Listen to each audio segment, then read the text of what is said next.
Now, the death toll from a fire at a shopping mall in the Pakistani city of Karachi has risen to 26 as rescue efforts continue. Authorities say at least 73 people are still missing 2 days after the blaze tore through the complex.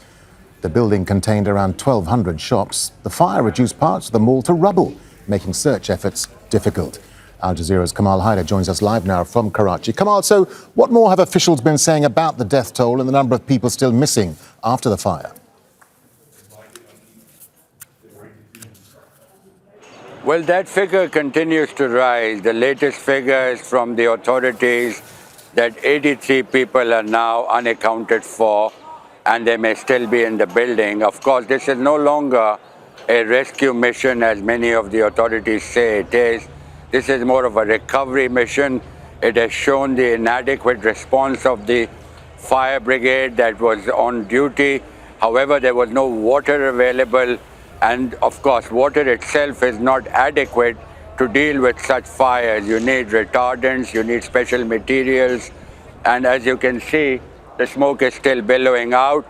The teams that are on the standby outside are just beginning to venture inside because the structure is not safe. And it is only when they're able to enter will they be able to get a true account of the death toll. Not to mention the fact that some of these people would be burned beyond recognition and it will take a long time for them to be identified. So indeed, it is now day 3 and still there is no word about those people who are missing and the people who are stuck inside. But it has been a huge disaster, hundreds of shops gutted, all their belongings with it, and of course many people trapped inside. Yeah, and it's worth pointing out, Kamal, that deadly fires are a recurring problem in Pakistan's major cities. So how are the authorities dealing with the issue of fire and building safety broadly? Well, Pakistan has institutionalized corruption. The city administration is incompetent. The political administration is also incompetent. And just to give you an example, there was a recent audit which showed that out of 266 buildings along 3 major avenues, only 90% had smoke detectors and fire alarms. So that shows you how poorly the country or the city is equipped to deal with such emergencies. It should be a wake-up call.